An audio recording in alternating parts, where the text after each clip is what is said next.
live de hoje recebemos a doutora Débora Iguchi, formada em Química Tecnológica com doutorado em Biotecnologia, realizada em parceria com a University of Cologne, na Alemanha. Débora possui ampla experiência na carreira acadêmica, lecionando desde 2005. Atualmente é professora e pesquisadora do Instituto Federal de Educação, Ciência e Tecnologia de São Paulo, na cidade de Suzano. E o Dr. Leandro Luque, um aficionado pela tecnologia da informação. Formou-se em Ciências da Computação, realizando seu mestrado em Computação Aplicada no INPE, em São José dos Campos, e seu doutorado na Escola Politécnica da USP. Como docente, coordenou os cursos de computação da UMC e atualmente é professor da FATEC em Mogi das Cruzes. Em 2016 recebeu os prêmios de pesquisador do Google, o qual foi premiado com um intercâmbio de 2 meses nos Estados Unidos. Além da carreira acadêmica, é empreendedor e realiza projetos sociais para deficientes.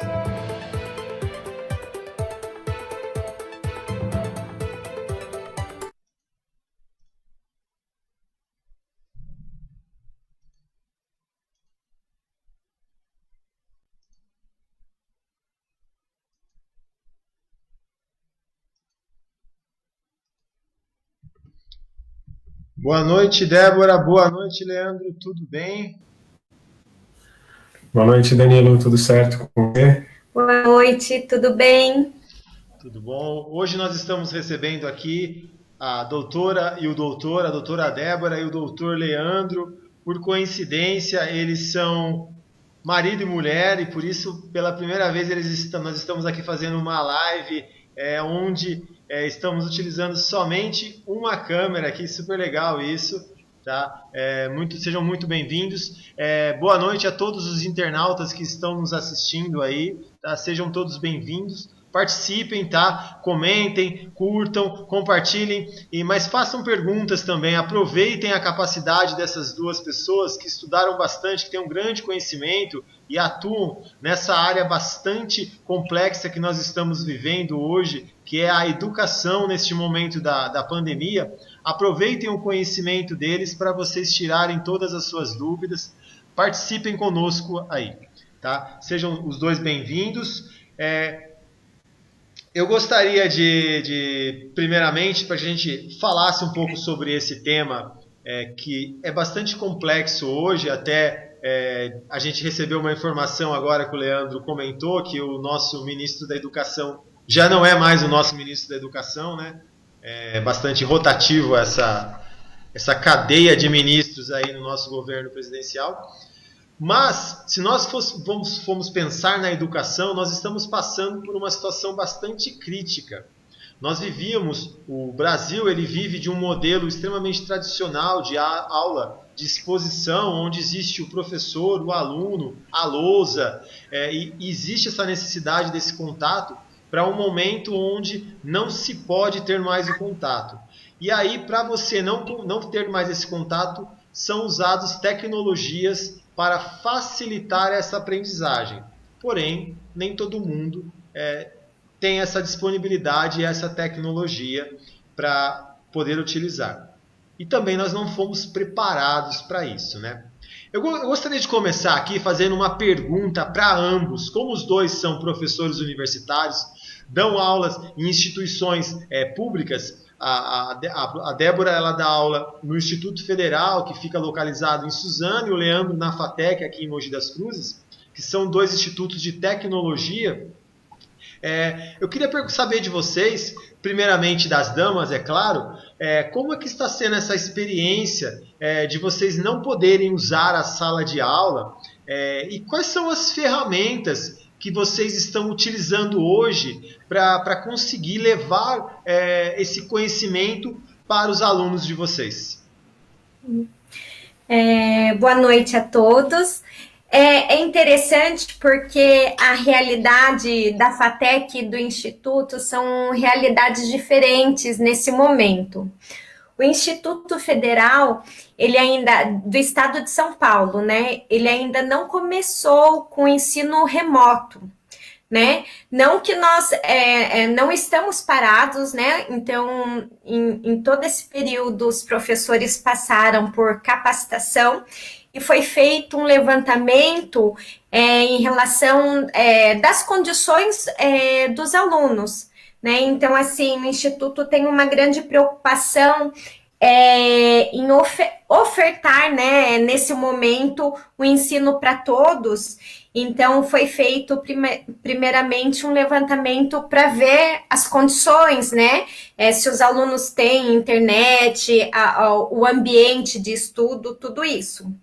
Então, nós vamos começar agora mais para julho, né? Está previsto mais para o final de julho o início das aulas no Instituto Federal.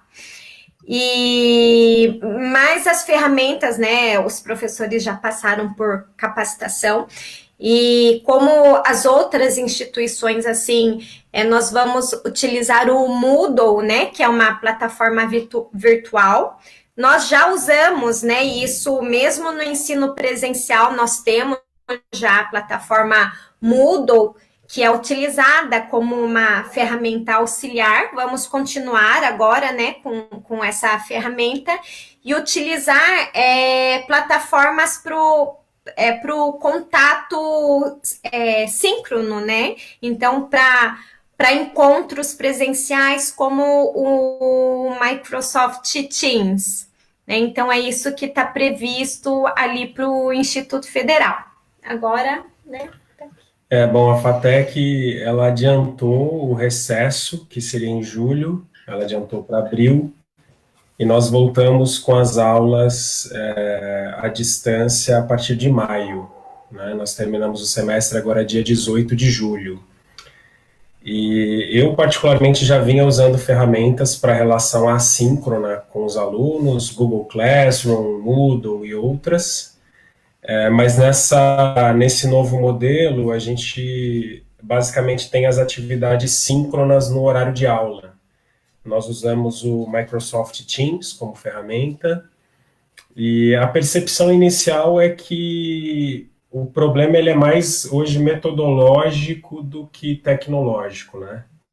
Então você tem ferramentas, tem uma porção de ferramentas diferentes, mas adaptar a metodologia, aquela coisa do contato que a gente consegue ter com os alunos, olhar nos olhos, perceber quem está prestando atenção, quem não está, chamar o aluno para participar, isso você não consegue fazer ainda hoje nesse modelo, né, com o que tem disponível. A parte da avaliação também, que em teoria, nas avaliações tradicionais, o aluno não tem a possibilidade de consulta, agora à distância ele pode consultar qualquer material e o professor não tem nem ciência disso, né? Também é um desafio. Então eu vejo que a gente ainda precisa amadurecer essa parte metodológica, sabe? Como utilizar os recursos que existem da melhor forma possível. Legal, legal. É bastante interessante, né, a experiência de vocês dois, porque são instituições tecnicamente parecidas, porém tomaram assim, rumos um pouco diferentes neste momento de como lidar com essa situação. Né? Eu queria agora perguntar para a Débora. Débora, você ministra aula tanto para o ensino médio quanto para o ensino superior tecnológico, né? Como você falou, que vocês ainda não começaram, vão começar agora as aulas e tudo mais. Mas como é que você imagina que vai ser as diferenças entre esses dois públicos para eles receberem esse tipo de atividade? Como que o ensino médio, você acha que ele vai responder referente a isso? E como que o ensino superior, que tecnicamente é um público mais adulto, que seria mais responsável, eles vão receber essa situação?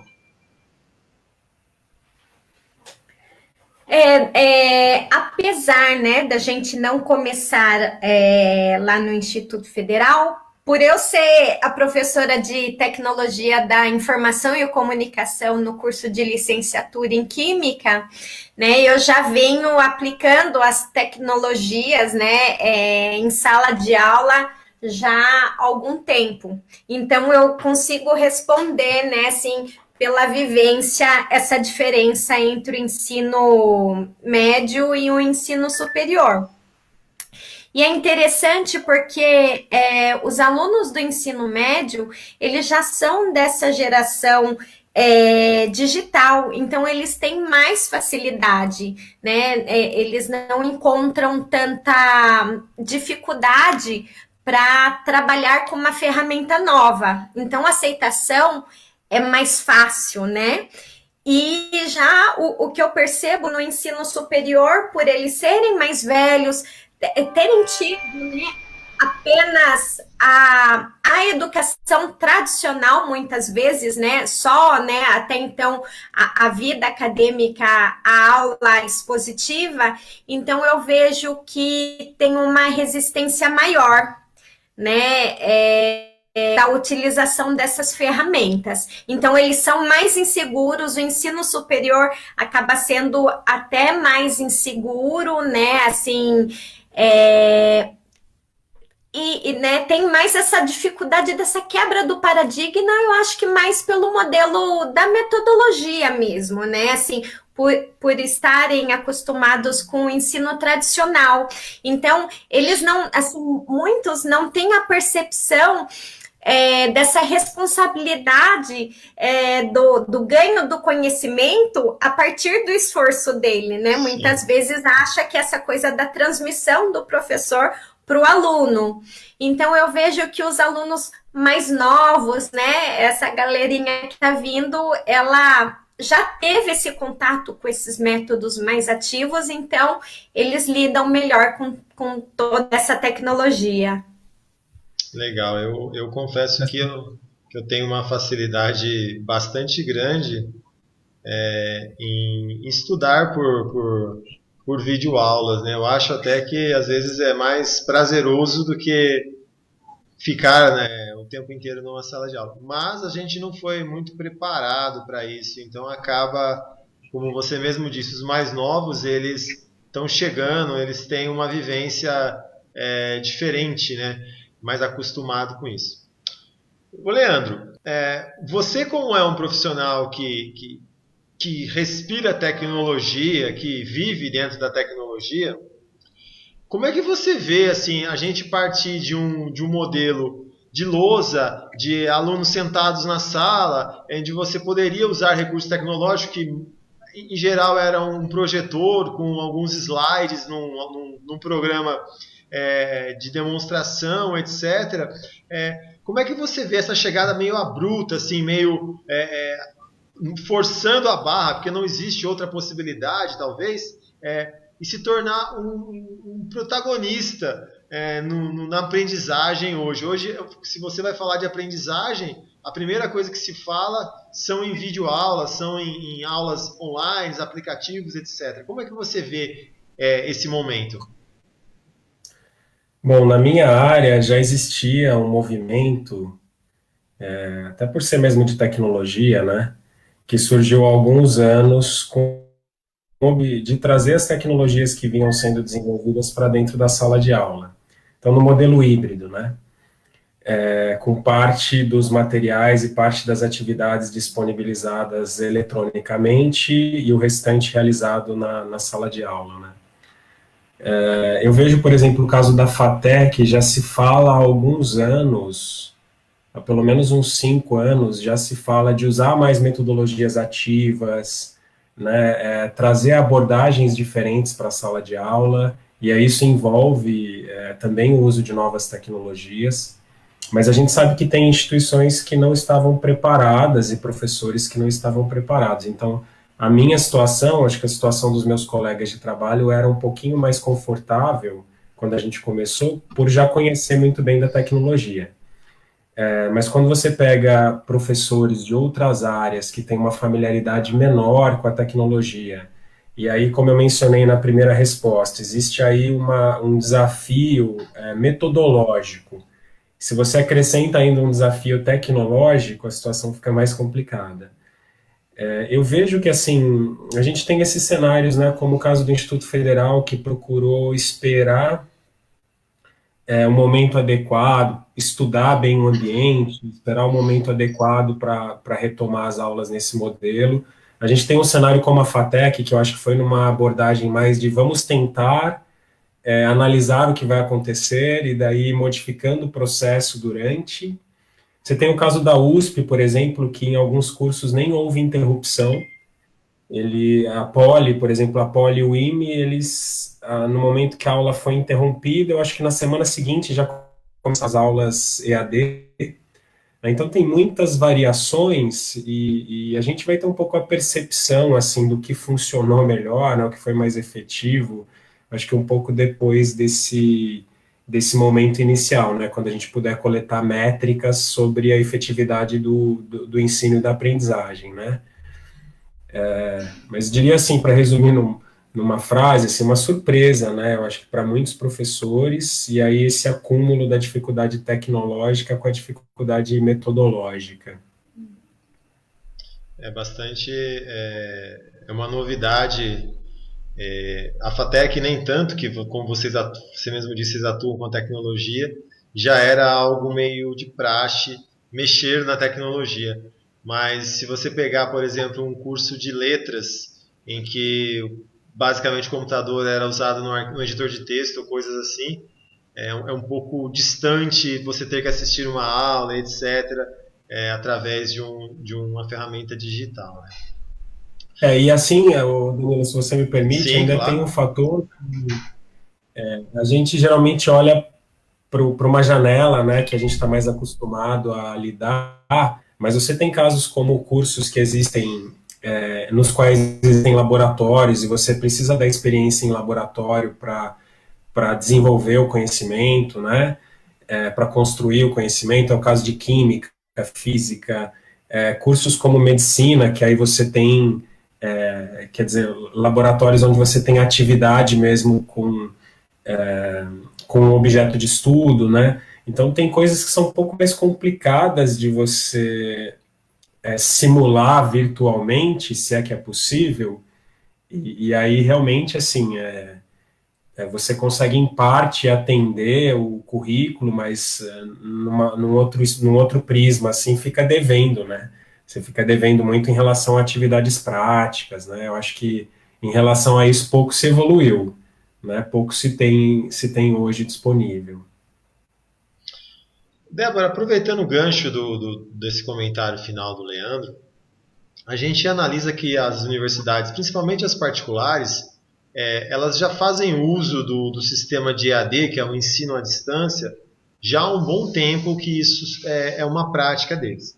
Algumas pessoas dizem que isso é uma forma deles economizarem, outros dizem que é a tendência para acabar com a aula presencial. Se foi, eles aproveitaram agora uma grande deixa para isso, né? Como que você entende, como que você imagina que as universidades elas vão caminhar daqui para frente, tendo essa deixa agora, esse momento em que elas tiveram que se digitalizar, vamos dizer assim, né? E como que você pensa que pode se fazer essa expansão desse AD para o ensino regular, o ensino da escola, do ensino fundamental, ensino médio, etc.?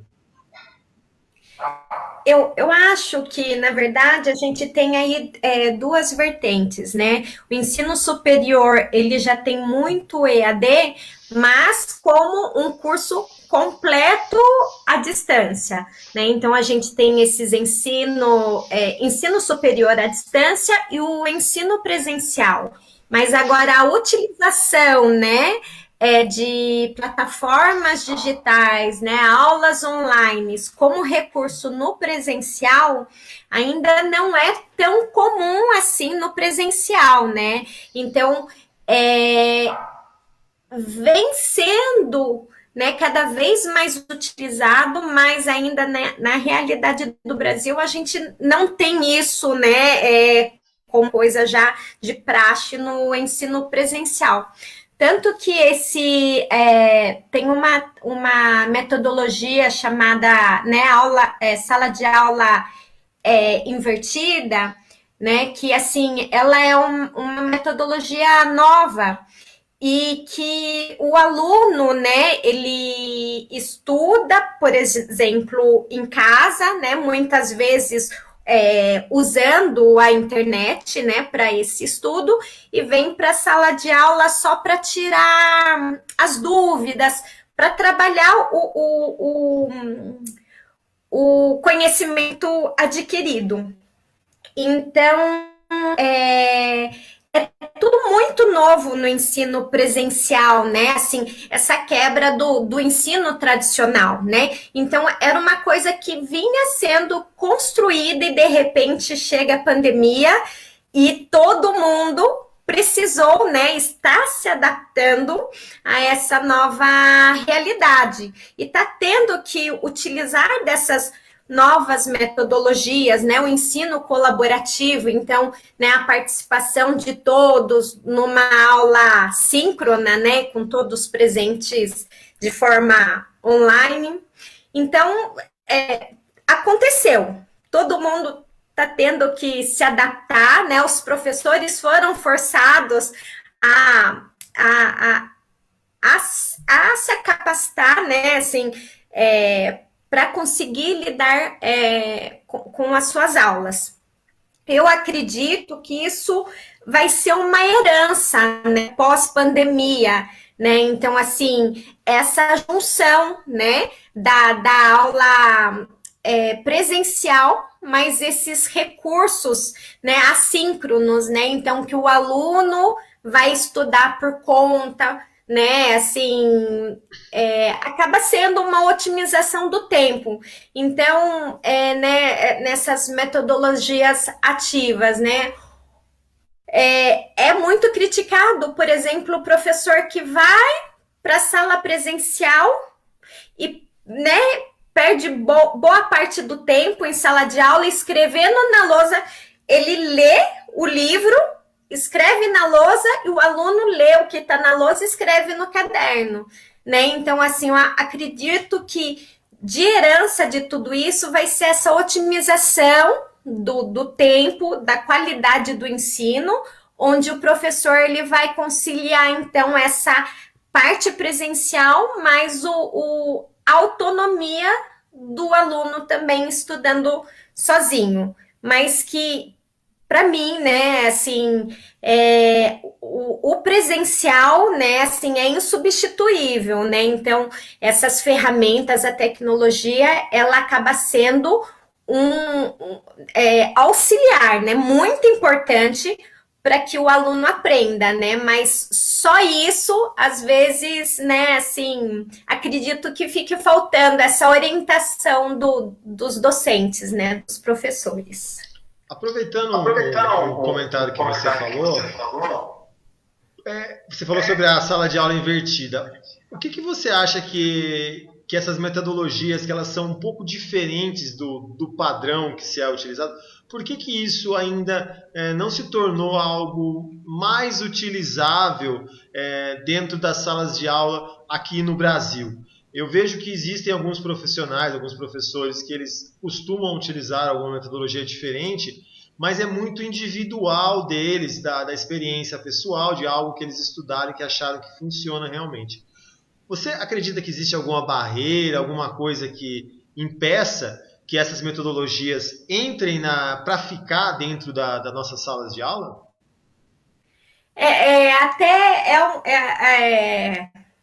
Aqui em casa a gente acaba refletindo muito sobre esses temas, né? E eu acredito, né? E eu acabo passando para os meus alunos na disciplina, né, de tecnologia, onde eu falo muito, né, dessas metodologias ativas. O que acontece? É muito cômodo, né, assim, pro professor dar aquela aula que ele já, né, está habituado, aquela aula expositiva, né, onde ele é o detentor, assim, do conhecimento e os alunos, né, assim, as perguntas que os alunos vão fazer, você já sabe quais são as perguntas e você já sabe as respostas, né? Então, quando você abre a possibilidade para o aluno ir atrás do conhecimento e você só ficar na orientação, aí o professor ele precisa saber muito do conteúdo ou ir atrás também das informações. Então, eu acho que, assim, é uma quebra, né? Na verdade, de paradigma, né? E uma coisa muito importante é o tempo do professor para capacitação, para estudo. Como o professor que recebe só quando ele está em sala de aula, como ele vai conseguir, por exemplo, estudar, se capacitar, para ele conseguir dar uma orientação para o aluno? É muito mais fácil, muito mais cômodo ir lá, daquela aula expositiva, né? E pronto. Então, assim, eu acho que é um pouco de medo, né, dos professores, mas essa falta de investimento para que o professor possa se capacitar, possa ir atrás das respostas, quando você abre o conhecimento, assim, olha, né, o aluno vai atrás e eu estou aqui só para orientar, né? Então, acho que é isso daí. Se você me permite dar um exemplo, Danilo, a gente falou da sala de aula invertida. Uma etapa da preparação da aula invertida é você preparar materiais, que podem ser vídeos, textos, áudio, etc., que o aluno vai estudar antes da aula presencial, e aí durante a aula presencial você pode usar o tempo melhor, então, para fazer atividades que consolidem o conhecimento e tal. As universidades, as instituições que usam bem isso, elas têm, por exemplo, uma pessoa ou mais pessoas, um departamento, às vezes, que cuida só de edição de vídeo. Então, o professor ele não precisa virar um editor, né? Ele não tem que ficar um especialista em ferramentas, animação, né? Ferramentas relacionadas a conteúdo multimídia. Ele faz uma demanda para esse departamento, dizendo, olha, eu preciso de uma animação que represente tal conceito da física, por exemplo, que eu quero disponibilizar para os alunos. E aí esse departamento vai produzir, ele auxilia no processo. Então a gente vê também que no Brasil a gente não tem essa estrutura, né? Talvez raríssimas exceções, você não tem esses profissionais responsáveis por isso, e acho que vale a pena acrescentar um pouco da autonomia do aluno. Para você usar essas metodologias, você precisa de um aluno um pouco mais maduro, mais autônomo, querendo, de fato, participar do processo, porque para muitos alunos também é cômodo ficar do outro lado sentado, escutando o professor falando, e ele não ter que participar, né? E aí esperar que essa mudança venha só do professor, quer dizer, que o professor faça com que o aluno possa perceber, talvez seja um pouco utópico, assim, eu acho que é uma mudança muito mais estrutural, né? Que acaba dificultando mesmo o uso desses métodos em sala de aula. É interessante, quando eu fui fazer o meu mestrado na USP, tinha uma disciplina que era resolução de problemas. E quando eu vi a disciplina, eu falei, caramba, para que será que serve essa disciplina, né? Onde ela envolvia diversos grupos de alunos de cursos que não tinham nada a ver um com o outro, para juntos discutirem os problemas e acharem as soluções. Mas depois, conforme a disciplina foi se desenvolvendo, eu consegui entender que, na verdade, qualquer tipo de lição, aprendizagem que você for ter, é um problema. Se você tiver a habilidade para resolver aquilo, automaticamente a forma de você conseguir o aprendizado, conseguir sintetizar aquele conteúdo é muito maior. E eu gostaria de fazer um comentário em cima do que você falou, Leandro. Assim, realmente, deixar somente nas costas dos professores é um cúmulo, porque, como a Débora disse, o professor ele não trabalha somente no momento que ele está na sala de aula. Diferente de um operário, de uma empresa, de um executivo mesmo, ele trabalha no emprego e trabalha em casa, porque ele tem que preparar aulas, etc.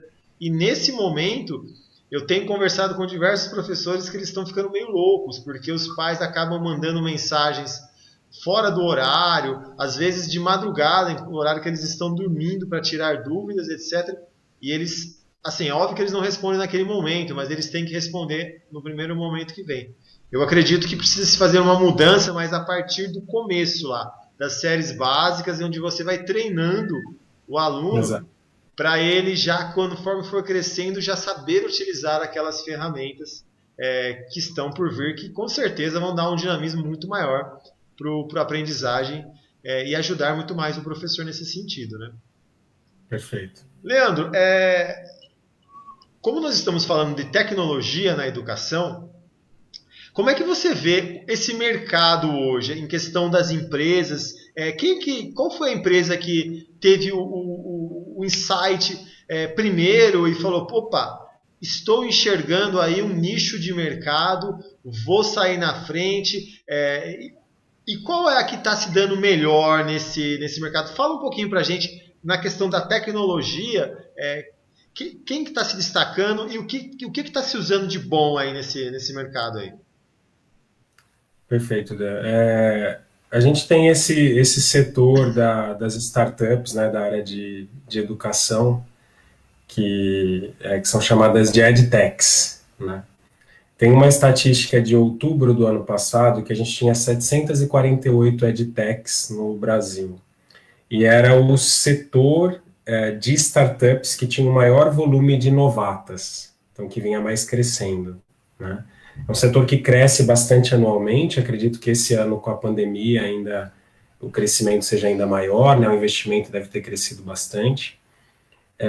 Mas para a gente falar assim, quem saiu na frente, a gente precisaria olhar para áreas, né? Então você vê, por exemplo, um movimento de educação à distância que começou nos Estados Unidos há praticamente uma década, talvez um pouquinho mais, que foi com aquela plataforma Coursera, que é uma plataforma que foi fundada por professores de Stanford. E ali a ideia já era você tentar trazer um tipo de aprendizado que desse mais autonomia para o aluno, que levasse o conhecimento das melhores universidades do mundo para pessoas, né, de diferentes áreas do planeta, que criasse uma experiência única de aprendizado, que coletasse dados, que é uma coisa importante, que eu acho que a gente vai começar a fazer aqui, a história do Analytics na educação. Começou ali o que a gente chama de MOOC, né, uma plataforma chamada de MOOC. Começou ali esse movimento, né? A gente vê de um outro lado, assim, já plataformas muito antigas no Brasil de apoio a ensino à distância, né? Então, são essas ferramentas de ensino, de gerenciamento de conteúdo. Moodle, a gente tinha da Unicamp o Teleduc, hoje a USP tem o que é o TDIA, a gente tem umas versões pagas como o Blackboard e outras, né? Agora, num cenário mais recente, eu diria que, talvez não porque tenha percebido como uma grande oportunidade, mas por uma facilidade de uma existência de parceria com as universidades, a Microsoft deu um passo rápido, introduzindo essa ferramenta, que é o Microsoft Teams, facilmente em várias instituições. Porque as instituições, em sua maioria, usam o Windows, né, como sistema operacional. Então, financeiramente, compensa ter uma parceria com a Microsoft para poder usar o Windows, para poder usar o Office e outras ferramentas. E aí, essa parceria já estava pronta.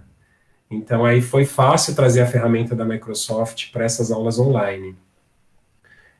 Mas a gente vê também muita diversidade de ferramentas, né? Então, a Amazon tem uma ferramenta própria, a Amazon vem investindo bastante em educação, o Google, há algum tempo, criou o Google for Education, que tem também ferramentas específicas para educação. A gente tem essas ferramentas que foram criadas talvez para um ambiente mais comercial, mas que agora têm sido usadas também no cenário da educação, como é o caso do Zoom, né? E diversas outras. Então, eu acho que assim, a gente ainda não consegue ter uma noção muito clara do que, de qual plataforma tem sido mais usada, né? Nem teve tanto tempo para coleta de dados, né, relacionados a isso, mas eu vou te dar alguns exemplos rápidos do que eu conversei com alguns colegas aqui. Lá na USP, eles estão usando uma plataforma chamada WebConf, que é gratuita, ela é integrada ao Moodle, e as conferências têm sido feitas por meio dela, né, as aulas síncronas. É da Rede Nacional de Ensino e Pesquisa. A Poli também usa o Zoom, o MC e FATEC estão usando o Teams, né, baseado nessa parceria. A Anhembi está usando uma outra ferramenta integrada ao Blackboard que eu comentei com você, né, que é uma alternativa ao Moodle, chama Collaborate. A PUC usa o Teams, mas dá liberdade para o professor utilizar outras ferramentas, então tem gente usando o Zoom, por exemplo, né? Então para você ver que tem um cenário bem variado aí, né? Mas enfim, acho que resumindo aí, o mercado das empresas, né, que vão trabalhar com tecnologia para educação, dessas edtechs, é bastante promissor, né? E com esse cenário da pandemia, imposto pela pandemia, vai crescer ainda mais, né? Vai atrair mais atenção de investidores e certamente vão surgir empresas novas aí com soluções inovadoras que a gente em breve pode estar utilizando. Como a Débora havia comentado anteriormente, algumas heranças positivas precisam ficar nesse período de pandemia, né? E hoje as startups, elas são uma forma de mercado que vem crescendo muito, né? E seria de grande valia se, por exemplo, a nossa cidade começasse a investir mais nesse mercado, principalmente agora nessa questão da educação. Quem sabe a gente não tem um unicórnio aqui daqui a um tempo, né? Nunca se sabe. Quem sabe? Eu queria fazer agora uma pergunta um pouquinho polêmica, então eu gostaria de saber a resposta dos dois, tá? Esse novo formato que está sendo usado, né, que utiliza principalmente a internet, hoje, se a gente for pegar os anos 90, onde nós tínhamos aquele bendito discador, que você tinha que usar a internet após a meia-noite para a taxação ser barata e tudo mais, eu tinha costume de ir na casa do meu primo e ficar lá depois da meia-noite. Minha tia adorava isso, né, para conseguir usar a internet. Hoje a facilidade é muito maior, mas mesmo assim muitas pessoas não têm acesso à internet ainda. Se a gente for pegar escolas particulares, escolas públicas, eu tento dividir em 3 cenários.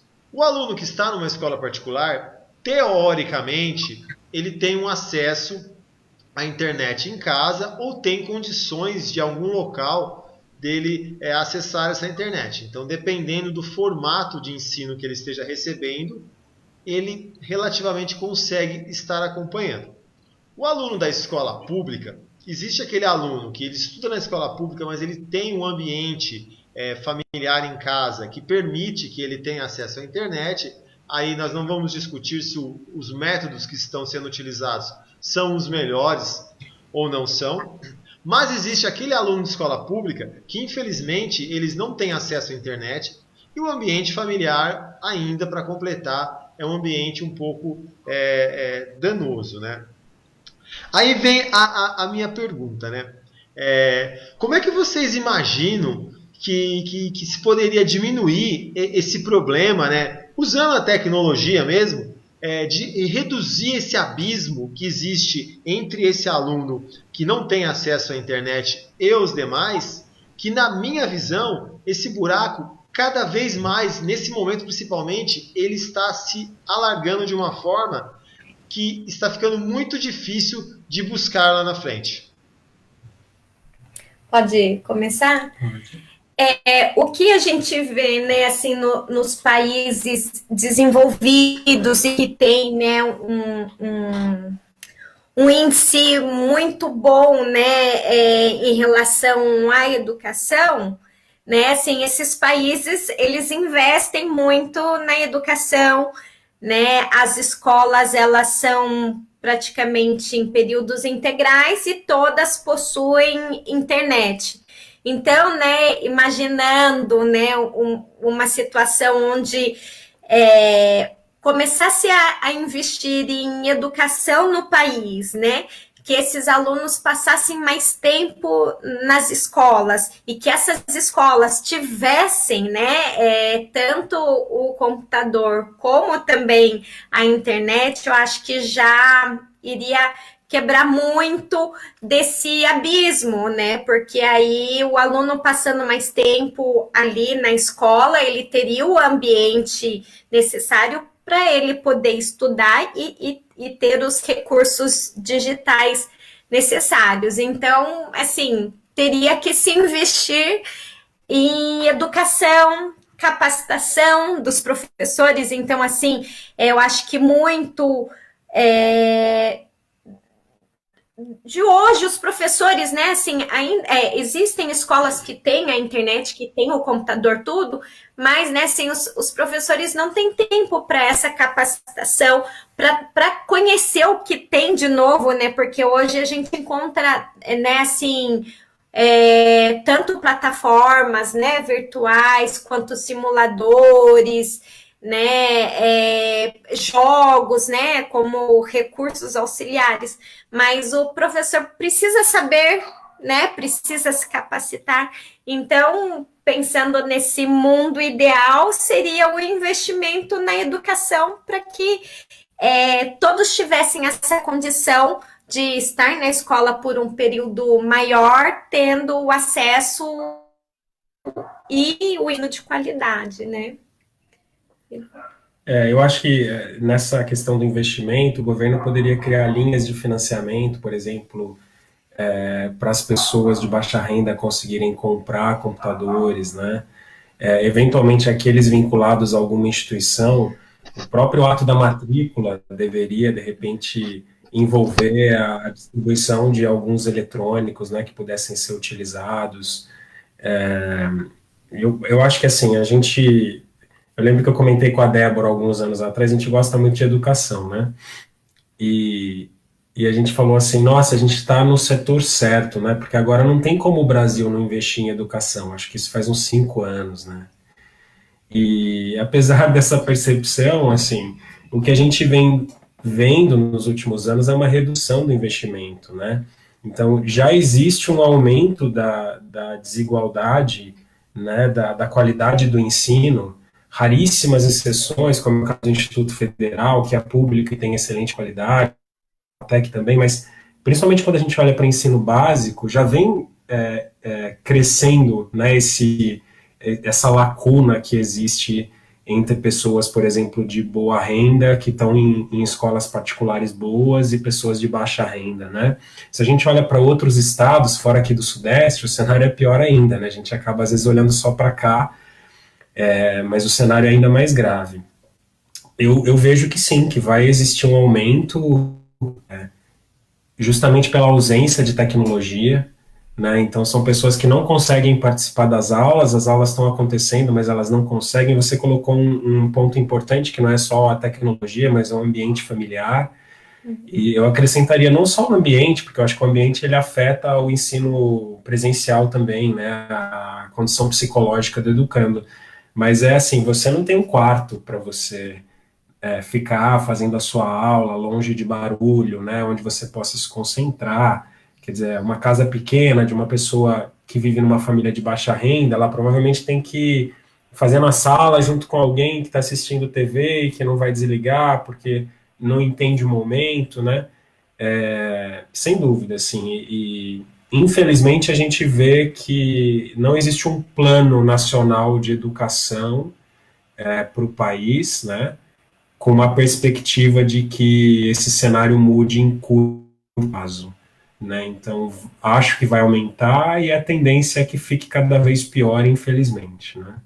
Por hora, a gente espera que entre alguém que seja constituído um acordo, né? Eu acho que apartidário mesmo, assim, pelo país, né? Pela qualidade da educação do país, que, sinceramente, é a única forma que eu vejo da gente conseguir mudar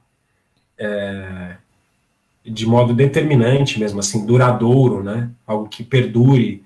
A única forma seria investindo em educação, né? O restante enxugar gelo, é um pouco paliativo, assim, né? E infelizmente a gente não vê isso, pelo menos, acontecendo no momento. Essa pergunta ela veio bastante a calhar, que a gente recebeu uma pergunta aqui do Luiz Grieco aqui. Boa noite, Luiz. Obrigado aqui por estar participando da live com a gente.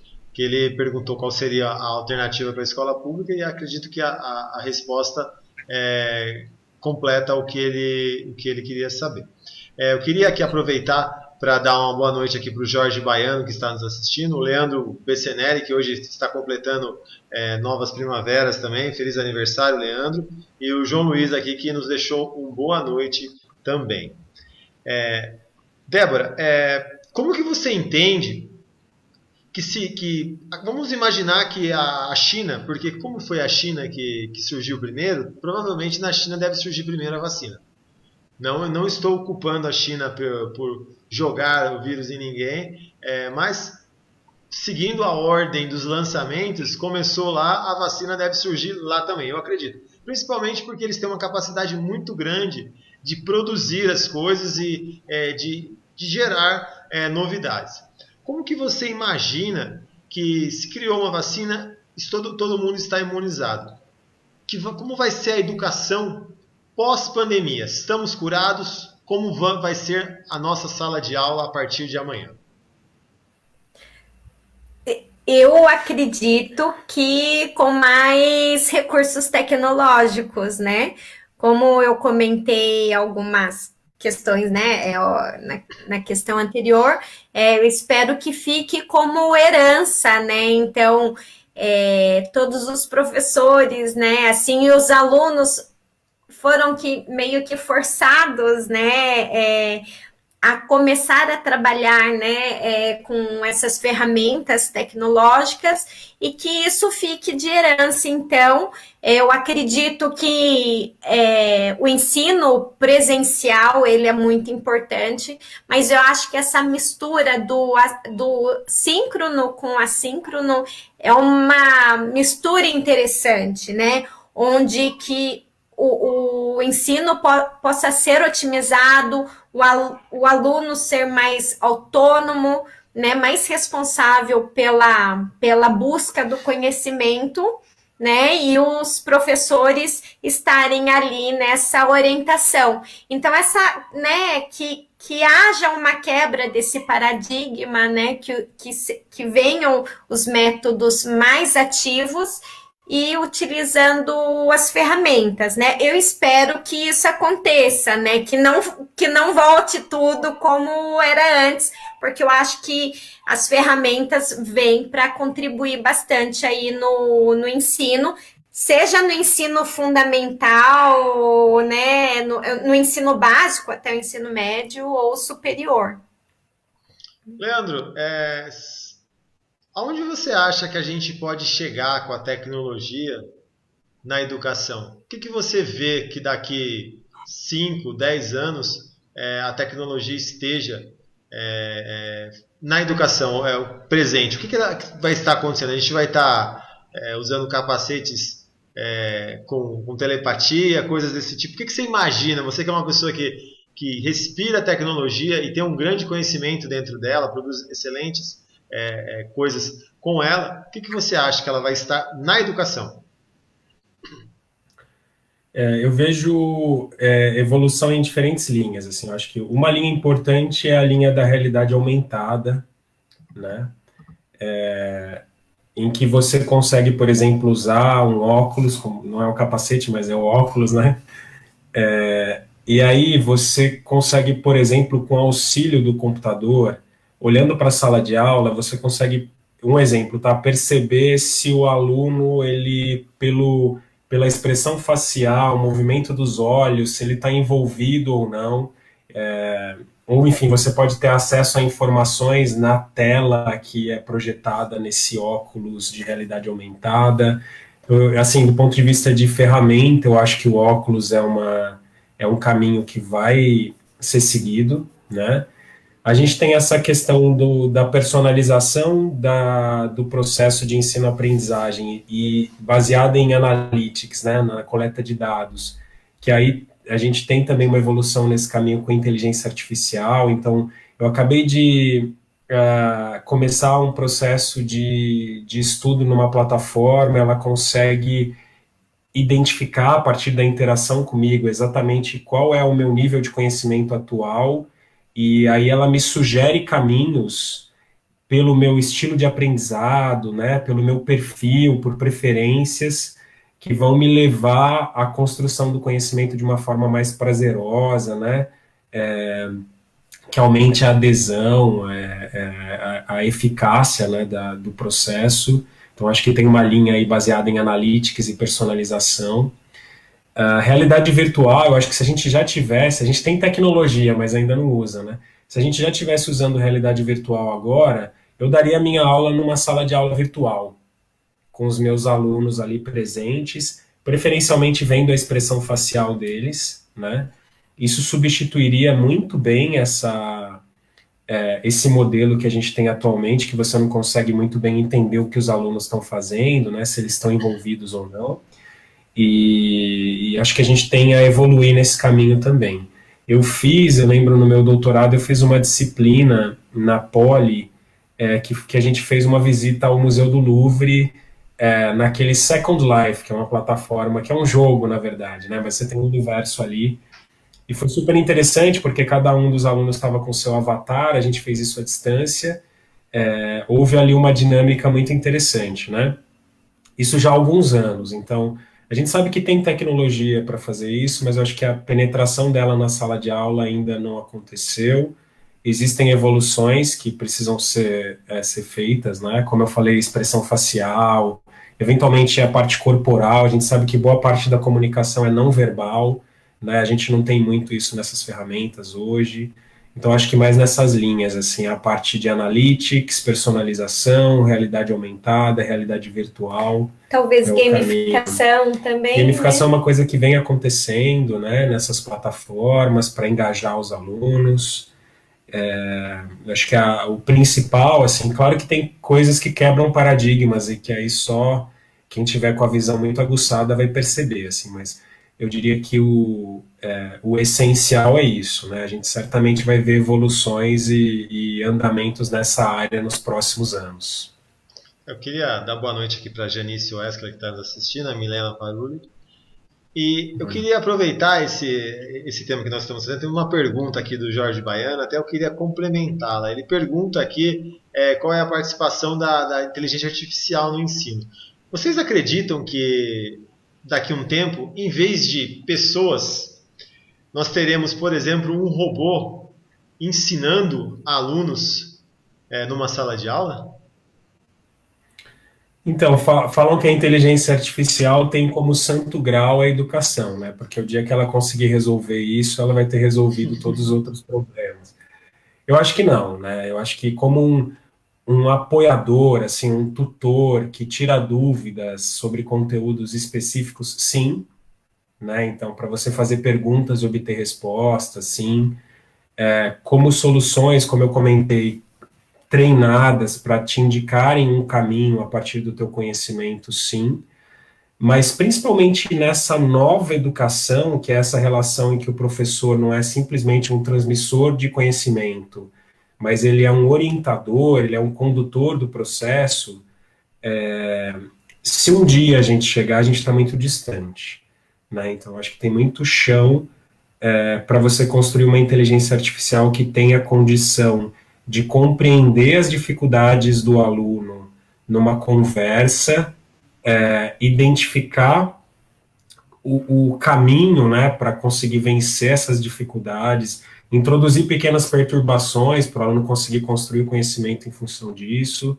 Então, acho que a gente está bem, bem distante, né? O próprio carro autônomo, que a gente acreditaria que já estaria usando agora em 2020, ele não está disponível porque a IA não conseguiu vencer algumas barreiras que, em teoria, seriam simples, né?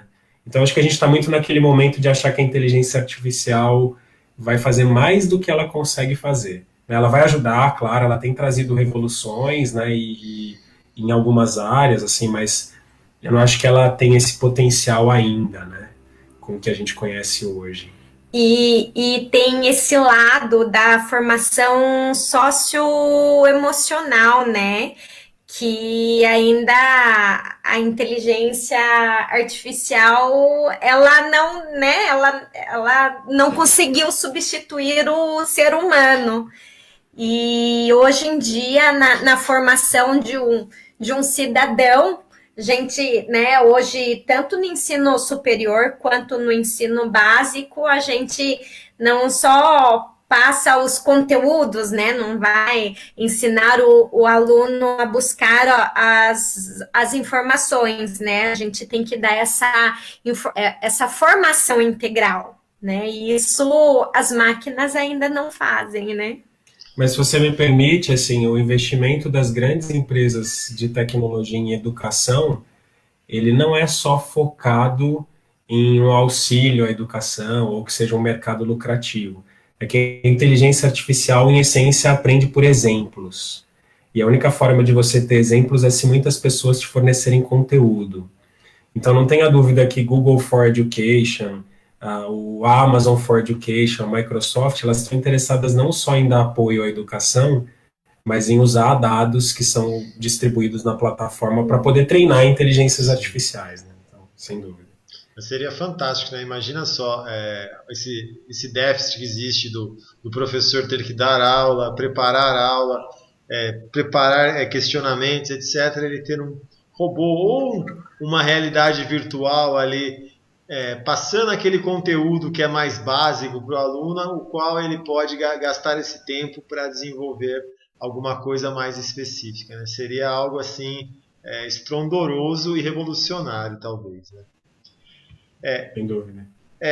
Para a gente finalizar, eu queria fazer uma pergunta para ambos. A gente está quase a 1 hora aqui, estamos a 56 minutos conversando, o tempo passa super rápido, parece que a gente começou agora há pouco.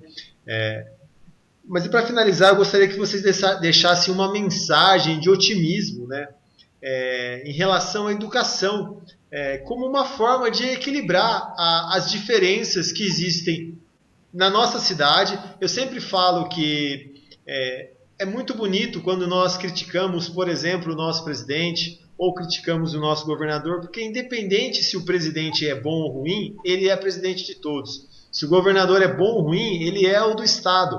Se você mora no estado, infelizmente, você é governado por ele. Mas a gente critica essas pessoas e eles nem sabem que nós existimos. Então talvez a gente possa mexer no nosso micromundo, que seria o nosso entorno, a nossa volta, e tentar melhorar a nossa cidade aqui. Como vocês fazem, o Leandro é professor aqui em Mogi, a Débora já foi professora aqui em Mogi por muito tempo, mas dá aula numa cidade vizinha nossa, em 2 universidades de excelência, né?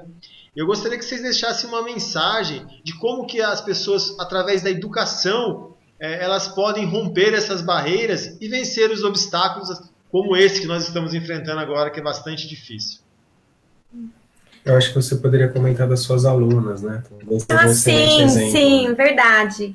Né, eu acho que um exemplo muito legal que o Leandro acabou, né, de me lembrar, eu dou aula, então, né, no ensino superior, lá em Suzano, e também para o ensino médio, lá no Instituto Federal, né, que tem tanto o ensino básico quanto o superior. E lá a gente desenvolve, né, tanto lá é muito forte o tripé do ensino, pesquisa e extensão. Então, né, os professores, eles não estão lá apenas para dar aula, né? Então, para a gente desenvolver também trabalhos tanto com a comunidade, né, na área de extensão, quanto de pesquisa. E lá eu e mais uma professora, né, também professora de microbiologia, nós orientamos, sempre a gente orienta os alunos do ensino médio, né, em iniciação científica. E as alunas desenvolveram um trabalho, né, com proteínas do kefir, que são antibacterianas, né? Então tem uma atividade bactericida. E então elas propõem, né, assim, a utilização do kefir, né, para o aumento da imunidade, que vem muito, né, para o momento agora da pandemia, tudo, né, vem a calhar. E aí, assim, as alunas, né, o mérito delas são muito independentes, mas, assim, teve todo o suporte da infraestrutura do Instituto, das professoras. Elas apresentaram o trabalho numa feira internacional, lá em Novo Hamburgo, no Rio Grande do Sul, ganharam o 2º lugar na área de biologia molecular e ciências biológicas. Aí elas participaram da Febrace, também foram premiadas na Febrace, que é a feira, né, nacional mais importante nessa área do ensino médio, e recentemente elas ganharam também também, né, de uma feira de jovens pesquisadores do Brasil, o primeiro lugar, na Febrace, o melhor trabalho do estado de São Paulo, e agora nessa feira brasileira de jovens cientistas, elas ficaram com o primeiro lugar também da área da biologia, né? Então, assim, é um grande exemplo, né, que alunos independentes, são alunas que vieram do ensino público, né, a vida toda, assim, e que, assim, estão crescendo na vida, participaram de um evento e tiveram contato com os pesquisadores do mundo que estão à frente das pesquisas para o Covid, e assim, né, são alunas aqui da cidade vizinha, na verdade elas são de Poá, estão ganhando o mundo, né? Então é um grande exemplo, né? Que assim a educação transforma e elas acabam sendo um grande exemplo para toda a comunidade ali, né? Que acompanha, né? Todas essas conquistas que é possível. Né, assim, é possível, né, seja aqui em Mogi das Cruzes, seja em Suzano, que, né, os nossos alunos façam a diferença para o mundo, né, então, assim, acredito que o sucesso para a vida profissional delas, né, estejam garantido e o exemplo delas aí para os outros jovens é muito legal. E aí, uma outra coisa que eu ia falar antes do Leandro, né, me lembrar das minhas alunas, né, que, assim, é uma grande satisfação ter participado de todo esse processo. Uma vez eu vi, agora na pandemia, na TV, no programa do Luciano Huck, ele foi visitar a Coreia do Sul, né, sobre o sistema educacional lá. E um estudante do ensino médio, ele comentou, né, por exemplo, que lá eles não têm recursos naturais, né, assim, o território é pequeno, que o que eles podem oferecer para o mundo é o recurso humano, né, e por isso que eles investem muito na educação. E é o que nós temos de garantia, né? Aqui para os nossos filhos, eu venho também, né, de uma educação oriental, né? Meu pai é japonês, assim, e vem, né, com isso muito forte, que a educação muda a vida, né? E é o que a gente tem para oferecer para o mundo. Então, né, eu acredito e tenho a esperança que um dia o Brasil, né, vai investir, mas cada um, né, cada família também tem que procurar fazer a sua parte, a gente não pode só ficar esperando lá de cima, porque é a educação que muda o mundo.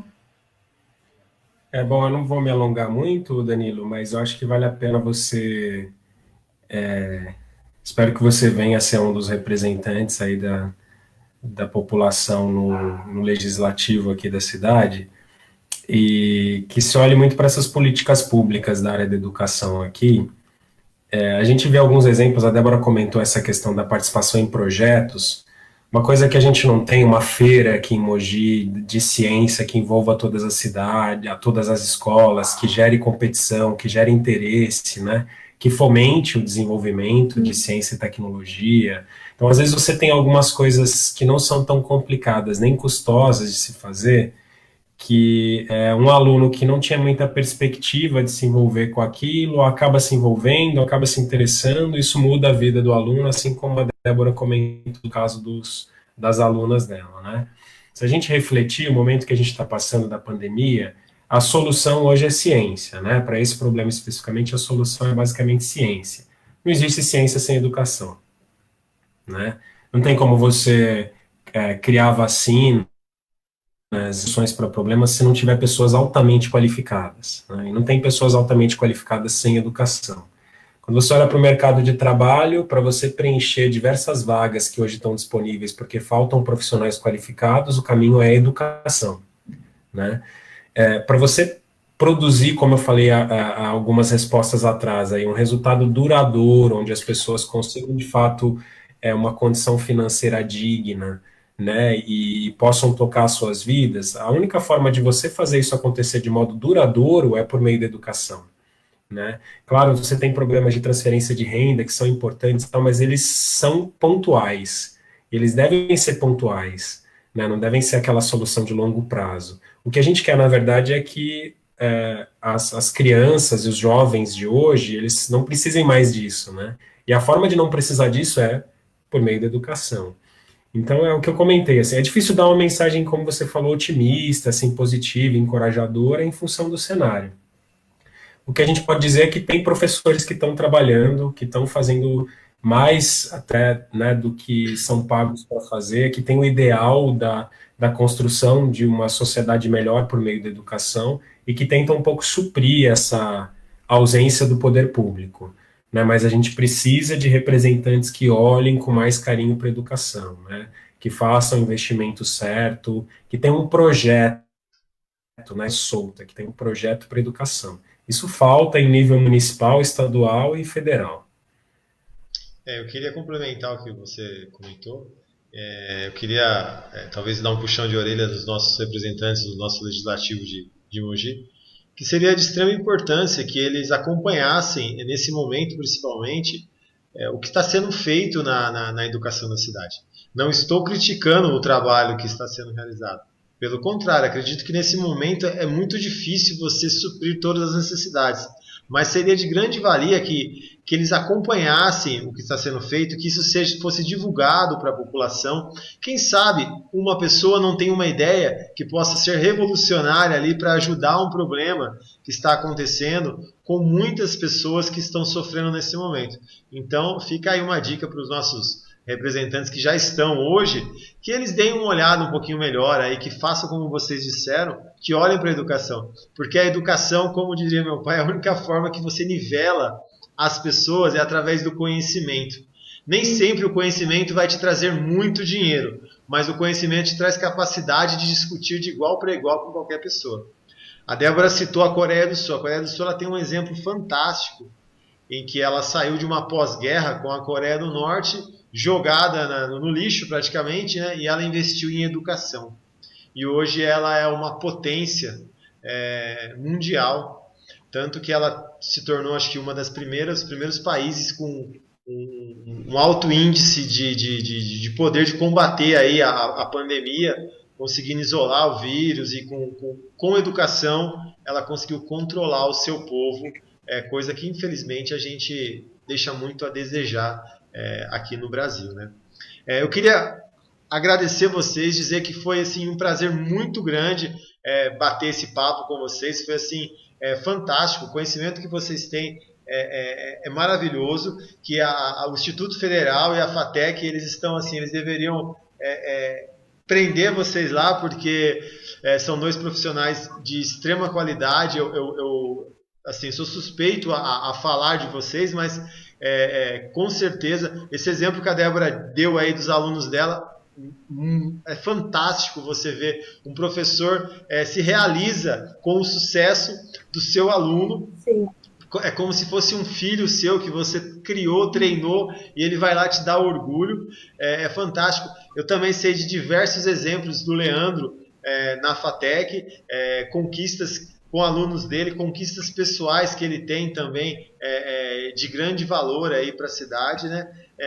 E agradeço de coração a oportunidade que vocês estão me dando de conversar com vocês e espero que a gente possa mais para frente fazer isso novamente, que eu acredito que todo mundo que assistiu deve ter gostado bastante desse bate-papo aí. Legal, o prazer foi nosso, a gente agradece o convite e a gente fica à disposição. Sem dúvida vai ser um prazer bater um papo de novo aí sobre o assunto. A gente gostou bastante e o que a gente mais gosta de falar, um dos assuntos é a educação. Então, pode chamar a gente para conversar. Legal. Pessoal, eu queria agradecer a todos que assistiram, a todas as pessoas que comentaram aí. Quem não assistiu ao vivo, que vá assistir aí, deixe seu comentário, deixe a sua pergunta também aí, que a gente vai responder. Se for pergunta para os nossos convidados, eles vão receber as perguntas provavelmente irão respondê-los também, tá? E na próxima quinta-feira a gente vai fazer uma outra live. Agora nós vamos mudar totalmente o tema. Também é educação, mas é educação voltada para os nossos pequeninos. Vamos falar sobre a causa animal aqui, com 3 convidados que são engajados nessa causa, para nos dar um pouco da educação, como nós devemos cuidar dos animais e o que nós não devemos fazer para maltratá-los e entre outras coisas. Tá bom? Muito obrigado aí e até a próxima. Um beijão para vocês todos aí.